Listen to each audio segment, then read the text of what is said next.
आपका पर्सन अभी बहुत रिग्रेट कर रहा है और आपके बारे में वो बहुत सोचते हैं। आई एम श्योर कि आपको जानना है कि वो आपके बारे में क्या सोचते हैं, राइट? तो सुनिए। व्यूअर, आप अपने पर्सन को विजुलाइज करिए और मैं आपके और आपके पर्सन के लिए कार्ड स्प्रेड करता हूँ।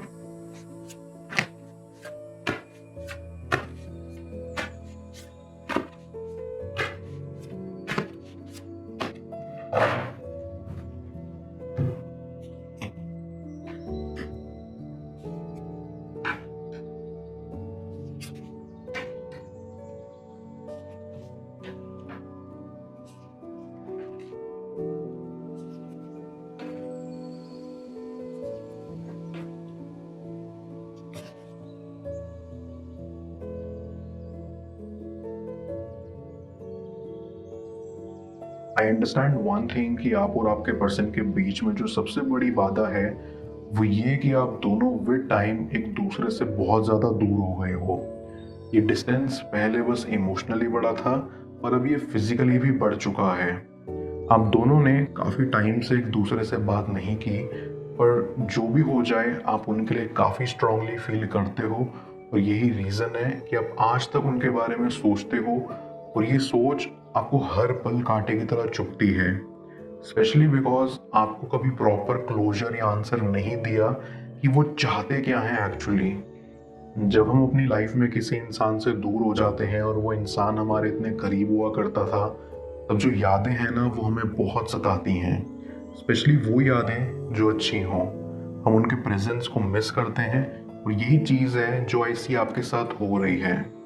आप एक अजीब सिचुएशन में हो जहाँ से ना तो आप आगे बढ़ पा रहे हो और ना ही पीछे आ पा रहे हो। ये सिचुएशन ही ऐसी है कि आपको पता ही नहीं चल रहा कि करना क्या चाहिए। मैं ये फील कर सकता हूँ कि यहाँ से आप अपनी लाइफ में सक्सेस की ओर बढ़ रहे हो। आपने काफ़ी कुछ एस्टैब्लिश किया है और आपकी सारी एस्टैब्लिशमेंट्स पे आपने बहुत एफर्ट्स डाले हैं। जब आपका रिलेशनशिप टूट गया था तो आपको लगा था कि आप टूट जाओगे और खुद को हैंडल नहीं कर पाओगे, बिकॉज आप अपने पर्सन पे इमोशनली काफ़ी डिपेंडेंट थे। पर आपने पूरी चीज़ को काफ़ी स्ट्रांगली हैंडल करा और यही बात आपकी सबसे अच्छी है जिसकी वजह से आप इतने सक्सेसफुल हो पाए हो। आपने जो मैच्योरिटी दिखाई है उसकी दाद देनी ही पड़ेगी, बिकॉज ऐसे लोग बहुत कम होते हैं जो टूट के बिखर जाएं पर अपने टूटे हुए हिस्सों को दोबारा जोड़कर उसमें से उठ पाएं। पर आप ये समझ नहीं पा रहे हो कि आप कितना अच्छा कर रहे हो अपनी जिंदगी में। आपने इतने मैच्योरली सब कुछ हैंडल करा, पर फिर भी आप सोचते हो कि आपने अपना बेस्ट नहीं दिया। मैं आपको बता दूं कि ऐसा तो बिल्कुल भी नहीं है। आपने अपना 100% दिया और आपको नाज होना चाहिए खुद पर।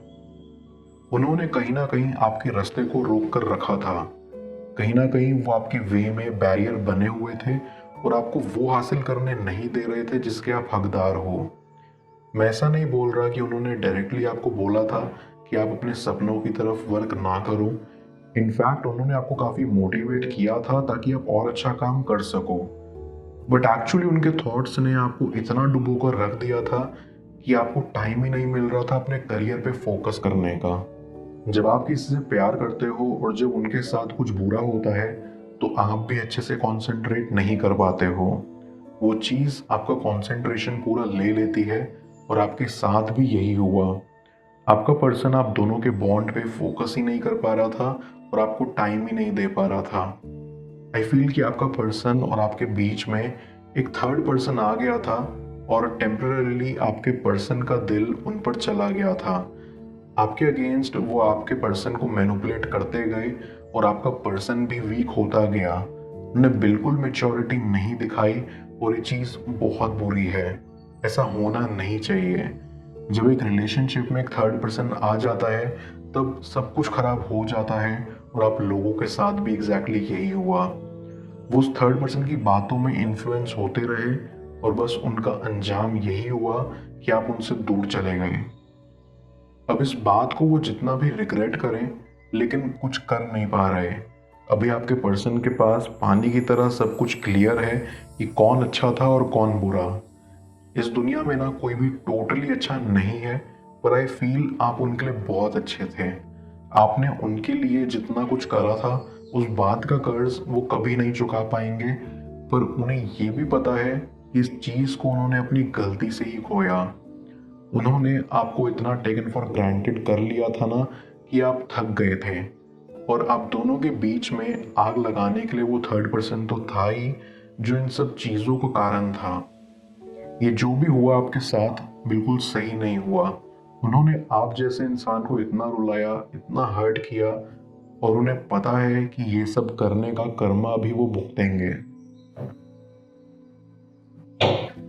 मैं कार्ड्स को क्लैरिफाई करता हूँ, तब तक आप प्रॉपर एनर्जी एक्सचेंज के लिए इस रीडिंग को लाइक कर दें, और पेड रीडिंग के लिए आप मुझे ऊपर दिख रहे व्हाट्सएप नंबर पर अप्रोच कर सकते हैं।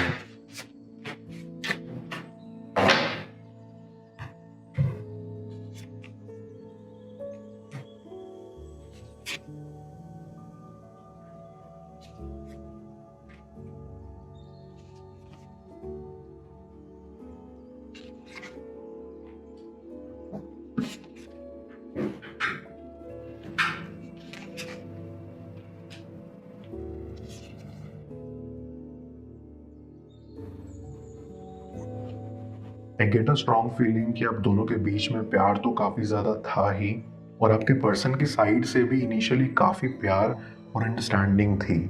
आप दोनों एक दूसरे के लिए काफ़ी सही थे, पर जब वो थर्ड पर्सन आप दोनों के बीच में आया, तब से सारी प्रॉब्लम स्टार्ट हुई।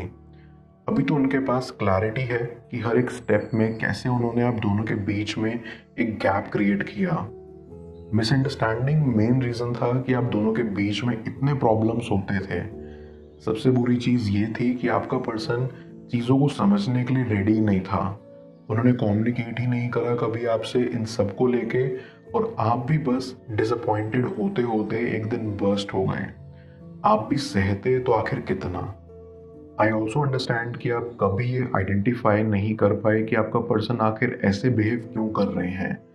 क्या हुआ अचानक कि वो इतना चेंज हो गए। आई एम श्योर कि आपको कभी भनक भी नहीं लगी कि आप दोनों के बीच में एक थर्ड पर्सन आया था। आपका पर्सन अभी बहुत रिग्रेट कर रहा है, और आपके बारे में वो बहुत सोचते हैं। आई एम श्योर कि आपको जानना है कि वो आपके बारे में क्या सोचते हैं, राइट? तो सुनिए। वो आपके बारे में सबसे पहली चीज़ ये सोचते हैं कि वो कितने सॉरी हैं और गिल्टी हैं कि उन्होंने आपका प्यार ठुकराया, पर वो आपके साथ एक फ्यूचर देखते हैं, और ये फ्यूचर बहुत खूबसूरत होगा, जहां आप दोनों बहुत खुश रहोगे और वो एक बेटर पर्सन होंगे। वो बस सोचते हैं कि काश वो एक बार आपको अपनी आंखों के सामने देखें तो उनका दिन अच्छा जाएगा, पर अभी वो ये भी जानते हैं कि उनको आपसे दूर रहना होगा, क्योंकि उसमें आपकी भलाई है। आप अपनी ज़िंदगी में सक्सेसफुल हो रहे हो, और वो नहीं चाहते कि वो आपके रास्ते में बाधा बने।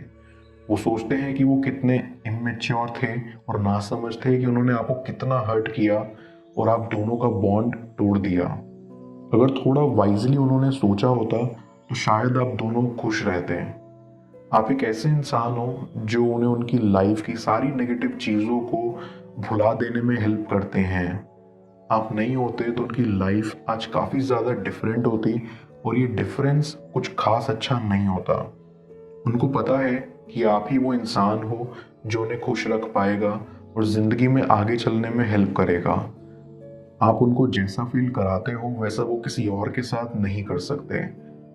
आप इतने अच्छे हो कि वो कंफ्यूज हो जाते हैं कि लाइफ में उन्होंने एक ऐसा इंसान पाया तो आखिर कैसे, और वो खुद को कोसते हैं कि उन्होंने आपको इतना क्लोजली पाने के बावजूद आपको खो दिया। वो एम्बैरेस्ड हैं कि उन्होंने इतनी बुरी तरीके से आपको ट्रीट करा। उनका इंटेंशन कभी ये नहीं था कि वो आपको हर्ट करें, वो बस खुद की फीलिंग्स को फिगर आउट करने की कोशिश कर रहे थे। ऐसा करते करते उन्होंने आपको हर्ट कर दिया, और आज इस सिचुएशन पे आप दोनों खड़े हो। वो आपके सामने सब कन्फेस करना चाहते हैं, बट उनका गिल्ट इतना ज़्यादा है कि वो ये कर नहीं पा रहे हैं। मैं समझ सकता हूँ कि चीज़ें आपके लिए कितनी डिफ़िकल्ट होंगी, पर आप स्ट्रांग हो और आपको खुद पर हौसला रखना होगा, क्योंकि आपकी ये सिचुएशन टेम्पररी है और परमानेंट नहीं रहने वाली। मैं ऑरेकल ऑफ द फेरीज की मदद से यूनिवर्स से आपके लिए एडवाइस पूछूंगा। देखते हैं यूनिवर्स आज आपको क्या एडवाइस करना चाह रहा है।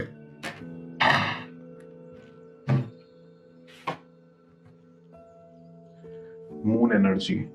ये फेरी तभी आती है जब हमारे दिमाग में बहुत सारे थॉट्स चल रहे होते हैं या हम कंफ्यूज्ड फील कर रहे होते हैं अंदर से।